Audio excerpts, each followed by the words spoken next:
I'm getting started on my new miter saw station, and I'll be making the majority of that out of 3/4 inch plywood. I've got my saw board out here to make the cuts. Normally what I do is I make rough cuts with this, and then I recut the pieces on the table saw just to be 100% accurate. But since this is just a shop project, and I know I can be really accurate with this anyway, I'm going to go ahead and use this for all the basic cuts on all the sheets. First ones I need are the side panels for the base units, and there's 4 of those, so I'll need to cut 2 sheets of plywood.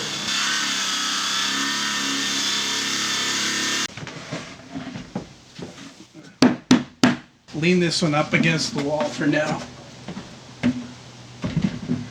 And then cut this one into smaller pieces.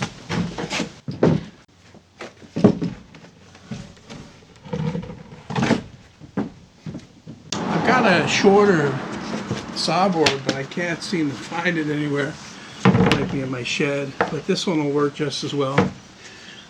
These panels are 26 inches wide and will be 40 inches tall for mine. I want the cutting surface for the saw higher than standard, so I'm going with 40 inches.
It's always a really good idea to check the sheet to make sure it's square, because I had a couple of sheets in the past that weren't square right from the store, and it kind of really screws you up because you expect them to be square.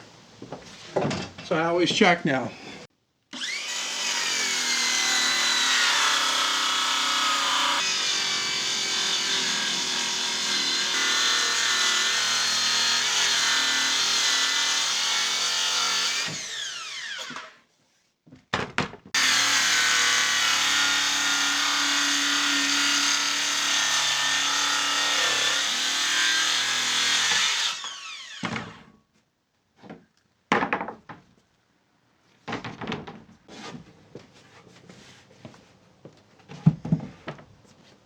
I've got all the base side panels cut. There are 4 of those. Now from the pieces that I cut off the other side of the sheet, I want to cut the top upper side panels from these ones. I'll get 3 out of this one. First thing I need to do is rip it to the width. One thing I'm kind of trying to get done here is to do this before it starts to rain, because it's spitting a little bit.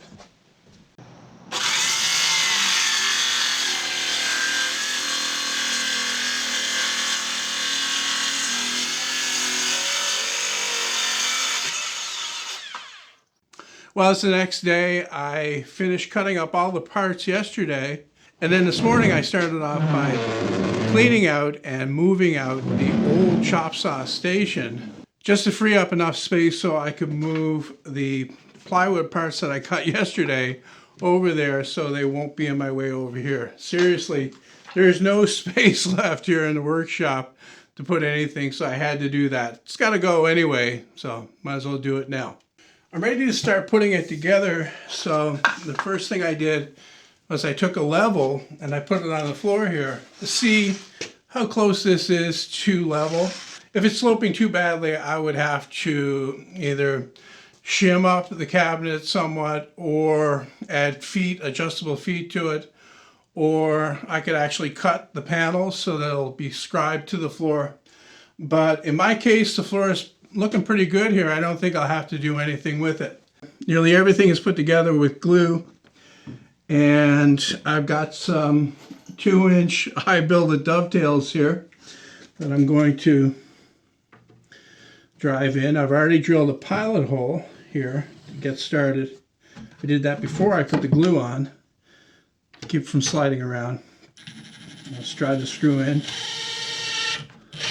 until it comes up flush. Now, I didn't bother to drill a countersink here because these screws will pull in tight and flush with the wood anyway. And drive it in. What I try to do with all of my builds is to keep them as simple as I possibly can. And that means to avoid things like rabbets or dados when they're not strictly necessary. For a shop cabinet like this, there's no compromise in strength or quality if you use a butt joint like this that's screwed together. You can always countersink the screw and then put a plug in afterwards if you want to dress it up. But here in my shop, I don't mind seeing the occasional screw every once in a while. It is, after all, just a workshop. And along with that, there will be other cabinets beside this one that will actually cover up most of what you're seeing here. Back when I changed my other chop saw cabinet to have the grinder beside it, I lifted it up to 41 inches tall, and I really like that height for cutting now. I don't think I can get used to it being down this low anymore, so I'm making mine that height as well. The plans that I'm going to be making for this at some point will have a standard height though, and you can always change it by changing, I think it's 5 components that have to be longer to whatever height you want to. Okay, well that's the first one of these put together. The other one is exactly the same. Open on the front like this. My first design for this, I actually had drawers in these areas. I since revised that to make these areas so that you can put tools in here to pull out on carts. I'm going to put the planer, my surface planer, in one, and then the other one I'm not sure yet. But of course these could also be used for drawers if you would like. All you need to do is put a toe kick across the bottom to keep it steady that way, and just put the drawers in. Just going to put this one over here out of the way until I get the other one put together. I've got the other one put together and I've got them set up roughly where they're supposed to go. And I put my level on to check again, and they're good and level this way, although the slab, the floor slab, slopes downhill a little bit on this side, so it's lower at the back. Not really a big problem, but I was thinking about it and I thought of a pretty neat way to level these up without, having to do too much.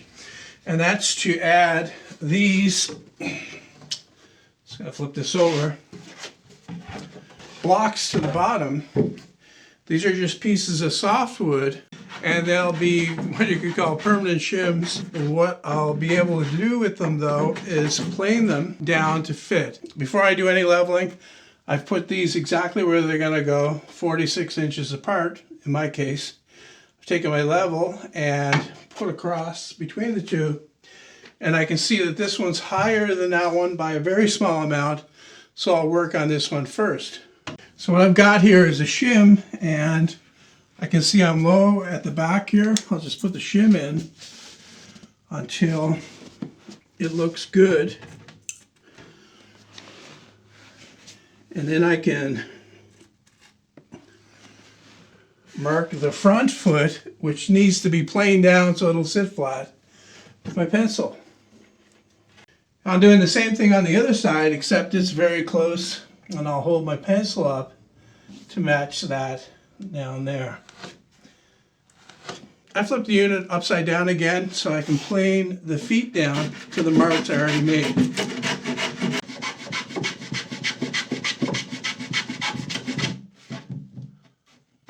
I finished planing it flipped it over back into the place it's supposed to be.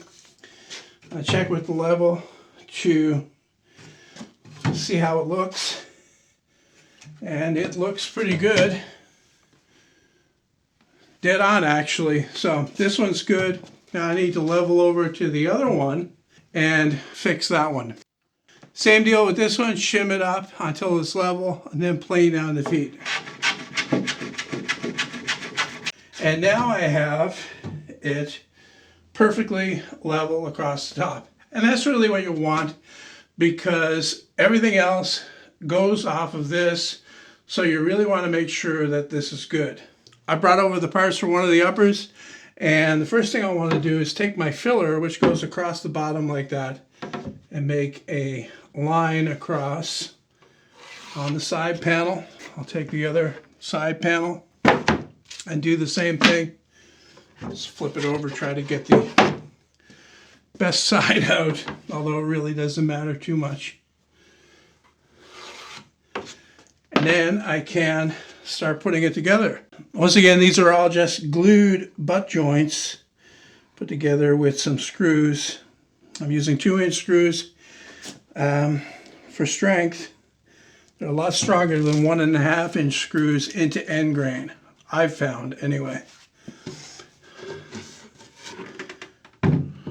Got that filler piece clamped down just so it won't move. It'd be better if I had access to my workbench to put this together.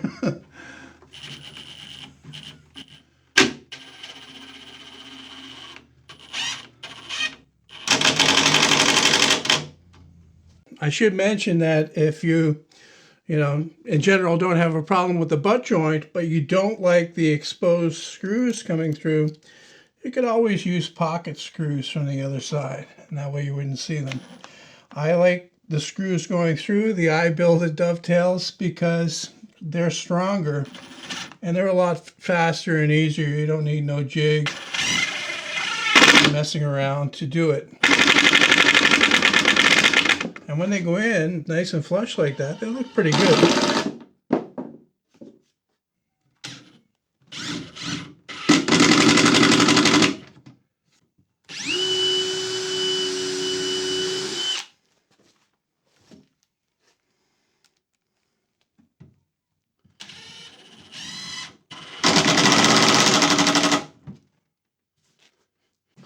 Okay, that's the first one of those assembled. I'll put it over here.